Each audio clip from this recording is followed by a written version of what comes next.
+1 का टॉपिक मैं स्टार्ट करने जा रही हूँ, सेट्स। तो सेट्स की डेफिनेशन है, a set is well defined collection of objects. Collection क्या होती है? कलेक्शन जैसे नंबर्स की कलेक्शन है, नेचुरल नंबर हम ले लें, natural number 1 2 3 4 up to so on, इनकी कलेक्शन है।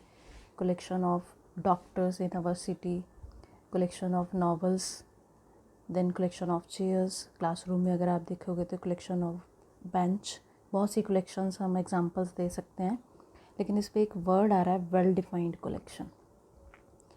सेट क्या होगा? Set is a well defined collection of objects, ऐसी कलेक्शन जिसको कि हम डिफ़ाइन भी कर सकें।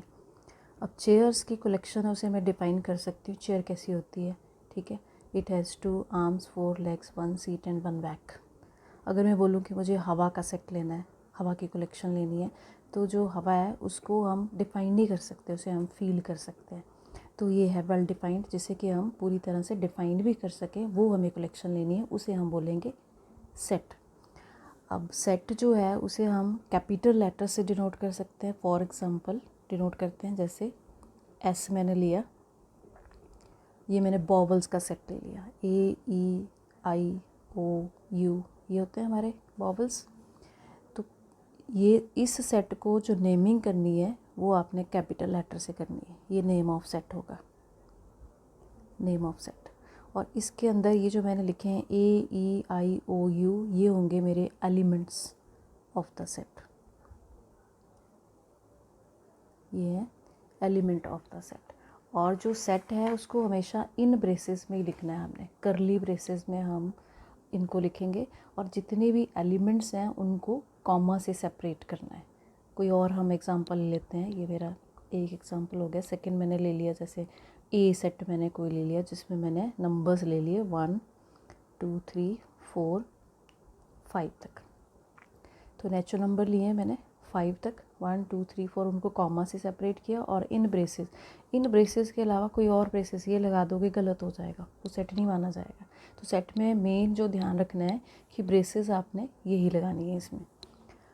उसके बाद नंबर्स का मैं बता देती हूँ। जैसे नेचुरल नंबर को हम एन से डिनोट करते हैं, ये मेरे नेचुरल नंबर्स हैं, these are natural numbers. Natural numbers क्या होते हैं? 1 2 3 4 अप टू सो ऑन। उसके बाद आते हैं हमारे पास होल नंबर। होल नंबर्स में ज़ीरो भी इंक्लूड होगी, 0 1 2 3 4 up to so on. Then integers, integers को हम जेड से भी लिखते हैं, आई से भी लिख सकते हैं। ये मेरे इंटीजर्स हैं, पढ़े हुए हैं आपने छोटी क्लासेस में। इंटीजर्स क्या होंगे? 0 +-1 +-2, नेगेटिव नंबर्स भी इसमें इंक्लूड हो गए। उसके बाद आएंगे मेरे रैशनल नंबर्स। रैशनल नंबर्स जिनको हम p/q की फॉर्म में लिख सकें, where q is not equal to 0, denominator 0 नहीं होना चाहिए, ठीक है। 1/2 3/4 इस तरह के। उसके बाद आएंगे मेरे पास इर्रेशनल नंबर्स, जो रैशनल नहीं होंगे उसको हम बोलेंगे इर्रेशनल नंबर्स। इर्रेशनल नंबर्स क्या होंगे? जो रैशनल नहीं है वो आपके पास इर्रेशनल नंबर्स होंगे। उसके बाद कई बार हमने इसमें ऐसे लिखा होता है q पॉजिटिव, या हम लिख देते हैं कई जगह r पॉजिटिव, सेट में z पॉजिटिव हम लिख देंगे। तो पॉजिटिव का मीनिंग क्या है यहाँ पे? पॉजिटिव, जैसे z लिखा है मैंने, तो ये होंगे मेरे positive integers, set of positive integers. तो सिंबल्स का इसमें ध्यान रखना है। सेट ऑफ पॉजिटिव इंटीजर्स, ये है मेरा set of positive real numbers, set of positive real numbers, set of positive rational numbers. R मैंने ऊपर डिफाइन नहीं किया, आर क्या होगा? रियल नंबर्स का सेट। आर है मेरा रियल नंबर्स। रियल नंबर्स में दोनों नंबर्स आ जाएंगे, rational number plus irrational numbers. Complex number को छोड़कर, कम्प्लेक्स नंबर हम आगे पढ़ेंगे 5th चैप्टर में, बाकी सभी जो हैं वो मेरे रियल नंबर्स होंगे। उसके बाद है कि सेट को हमने, इसकी डिस्क्रिप्शन क्या है, इसको कैसे लिखना है, किन फॉर्म्स में हम इसको लिख सकते हैं। Description of A set, description of A set. तो इसको हम 2 वेज में लिख सकते हैं। एक है इसकी रोस्टर फॉर्म, रोस्टर फॉर्म, और इसको हम टेबुलर फॉर्म भी बोलते हैं, और एक है मेरी set builder form, set builder form. Tabular form अभी हमने की ऊपर जो भी मैंने एग्जांपल्स दिए थे, जैसे मैंने बॉबल्स का दिया था ए, ई, आई, ओ, यू, या मैंने नंबर्स लिए थे, कुछ भी ले लो 2, 3, 4, ये मेरी रोस्टर फॉर्म या टेबुलर फॉर्म है, जिसमें हम ब्रेसेस का यूज़ करते हैं। जो उसके एलिमेंट्स हैं उन्हें हम कॉमा से सेपरेट करते हैं, ठीक है। ये टेबुलर फॉर्म जो हम अभी तक पढ़ रहे हैं। सेट बिल्डर फॉर्म में क्या होगा, सेट बिल्डर फॉर्म में हमें प्रॉपर्टी डिफ़ाइन करनी पड़ती है। जैसे मैंने अभी ये बॉवल्स का सेट लिखा है, तो इसको मैं नाम दे देती हूँ ए सेट, ये मैंने नाम दे दिया बी। तो अगर मैंने इसको सेट बिल्डर फॉर्म में लिखना है तो मैं कैसे लिखूँगी, A is the set of all those x such that x is an bobble, ठीक है, एक्स इज़ ए बॉबल। ये इसकी प्रॉपर्टी मैंने यहाँ डिफ़ाइन कर दी कि एक्स कैसा है, कि ये एलिमेंट्स कैसे हैं, ये बॉबल्स हैं। तो ये इसमें जहाँ पे हम प्रॉपर्टी डिफ़ाइन कर देते हैं उसकी, तो उसको बोलते हैं सेट बिल्डर फॉर्म। अगर मुझे बी सेट को ही लिखना है, बोलना भी इसको ऐसे ही है, B is the set of all those x such that X क्या है, एक नेचुरल नंबर है, और यहाँ पर सारे नेचुरल नंबर नहीं है, 2 है और 5 है, आगे सारे नंबर। एक्स नेचुरल नंबर है, 2 प्रेजेंट है इसमें क्योंकि मैंने इक्वल लगाया है, और 5 भी प्रेजेंट है, और 2 और 5 के बीच के सारे नेचुरल नंबर मेरे प्रेजेंट है। तो मैंने यहाँ पे प्रॉपर्टी डिफाइन कर दी, ये मेरी सेट बिल्डर फॉर्म है। तो इस तरह से हम सेट्स को जो है वो रिप्रेजेंट कर सकते हैं। अब हम करेंगे एक्सरसाइज 1.1।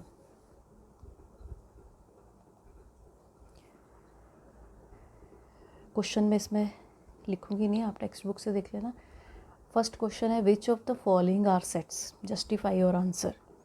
उसका फर्स्ट पार्ट है मेरा collection of all months of year beginning with the letter J.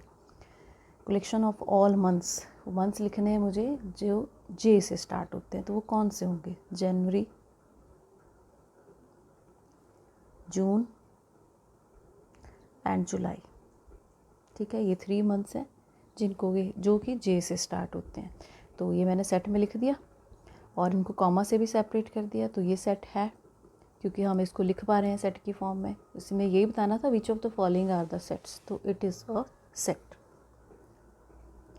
It is a set, ठीक है। वेल डिफाइंड कलेक्शन है, 3 उसमें एलिमेंट है मेरे पास। सेकेंड है collection of 10 most talented writers of India. अब मुझे लिखने हैं 10 most talented writers of India. अब इस पे जो वर्ड यूज़ हो रहा है मोस्ट टैलेंटेड, ये मेरे पास वीक टर्म है, दिस इज़ वीक टर्म।